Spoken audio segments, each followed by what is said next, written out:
आपको ले चलेंगे विधानसभा। यहां पर इस वक्त मुख्यमंत्री बोल रहे हैं। गरीबों के लिए नई स्कीम, नई योजनाएं प्रारंभ हो, युवाओं के एम्प्लॉयमेंट के लिए, उनकी स्किलिंग के लिए, अन्नदाता किसानों के लिए कोई नई योजना घोषित हो सके, गरीबों के कल्याण के लिए कुछ नए कार्यक्रम आगे बढ़ सकें और महिलाओं के सम्मान और उनके स्वावलंबन के लिए भी कुछ अतिरिक्त प्रयास आगे बढ़ें, इसके लिए हम लोग 59,000 करोड़ रुपए से अधिक की अनुपूरक बजट को भी लेकर के आए थे, जिनके लिए इन सभी मदों में धनराशि की व्यवस्था भी थी। नई योजनाओं को घोषित करने के लिए चर्चा विधानसभा में हो सके, इसके लिए उन कार्यक्रमों के साथ हम लोग आए थे। लेकिन समाजवादी पार्टी के नकारात्मक रवैये के कारण युवाओं के मुद्दे पर, अन्नदाता किसानों के मुद्दे पर, महिलाओं के स्वावलंबन के मुद्दे पर या गरीबों के लिए बनने वाली वेलफेयर की अन्य स्कीमों के मुद्दे पर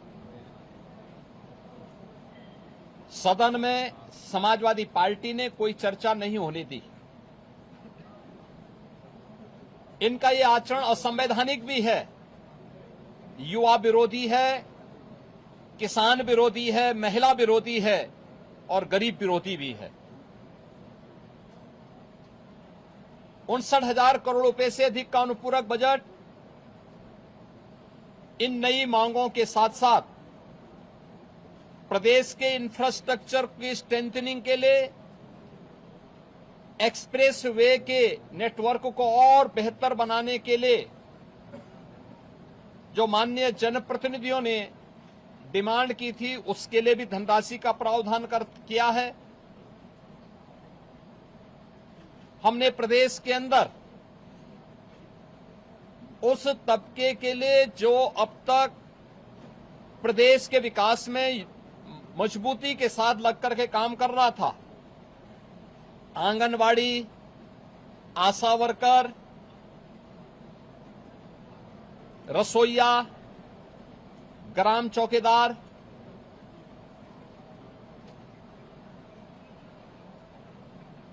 आपके कोटेदार, इन सब के साथ साथ उस हरेक तबके को छूने का प्रयास किया था जिनके मानदेय बढ़ने हैं। निराश्रित महिला पेंशन, वृद्धावस्था पेंशन, दिव्यांगजन पेंशन में भी वृद्धि हो, चर्चा हो, जो लोग अब तक इन योजनाओं से जुड़ नहीं पाए थे उन लोगों को जोड़ने का प्रावधान हो, इन सब पे सदन में चर्चा हो। लेकिन समाजवादी पार्टी का नकारात्मक रवैया सदन में और माननीय सदस्यों के द्वारा उठाए जाने वाले इन महत्वपूर्ण मांगों को मजबूती के साथ आगे बढ़ा सके, इसमें रुकावट बनी। लेकिन उस सब के बावजूद विधानसभा ने सप्लीमेंट्री डिमांड को पारित किया है और पारित करने के साथ ही बहुत शीघ्र इन सभी तबके के लिए, मैंने जो कल भी कहा था कि उत्तर प्रदेश सरकार ने आउटसोर्सिंग कमीशन का गठन कर दिया है, एक न्यूनतम मानदेय हर एक आउटसोर्सिंग कर्मी को प्राप्त हो और उसको हर प्रकार की सामाजिक सुरक्षा की गारंटी भी प्राप्त हो, उसको हम अगले बहुत शीघ्र उसको आगे बढ़ाने जा रहे हैं। उसके लिए धनराशि की व्यवस्था हमने बजट में कर दी है। आंगनवाड़ी, आशा वर्कर, रसोइया, ग्राम चौकीदार, या कोटेदार, इन सब के इंसेंटिव और इनके मानदेय को बढ़ाने के लिए भी धनराशि की व्यवस्था हम लोगों ने बजट में की हुई है और उसको भी हम अब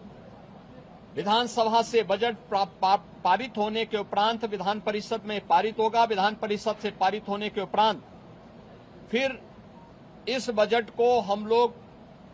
अलग अलग कार्यक्रमों के माध्यम से उस तबके तक पहुंचाने का काम भी करेंगे। समाजवादी पार्टी का यह चरित्र इस तबके को अपमानित करने वाला है,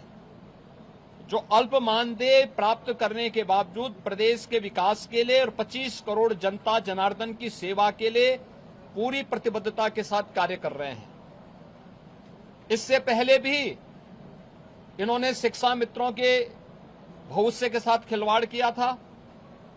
हमारी सरकार ने शिक्षा मित्रों के मानदेय को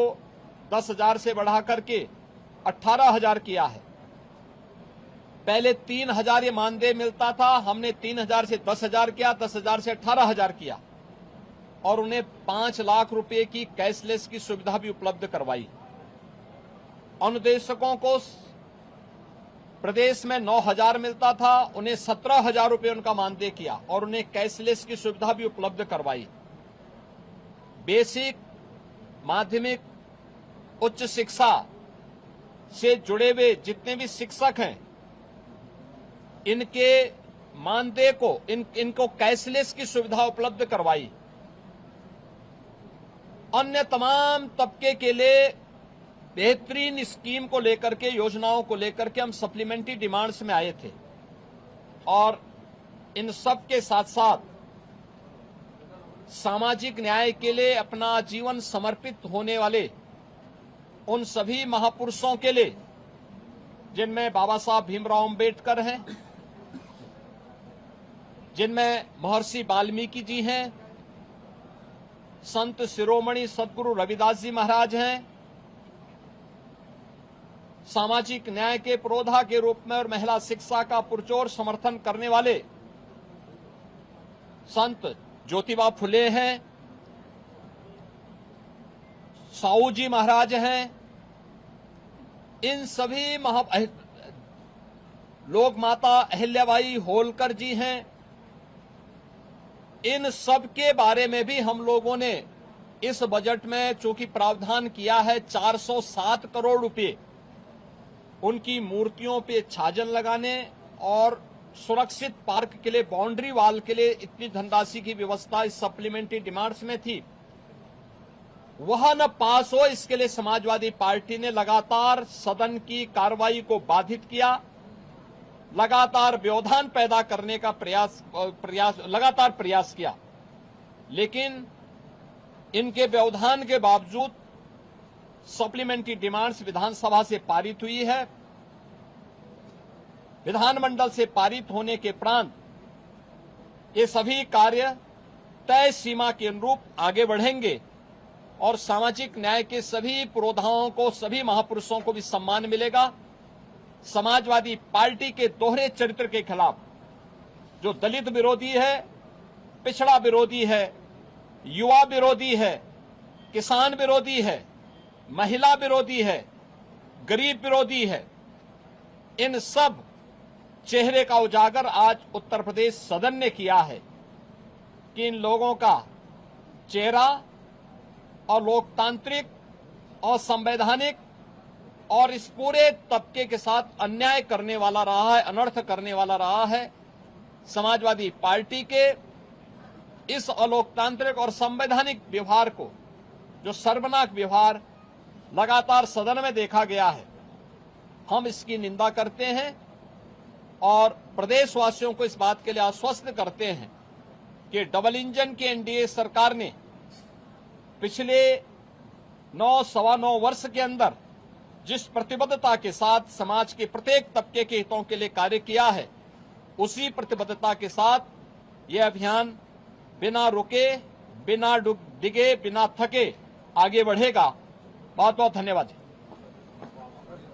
योगी आदित्यनाथ जिंदाबाद।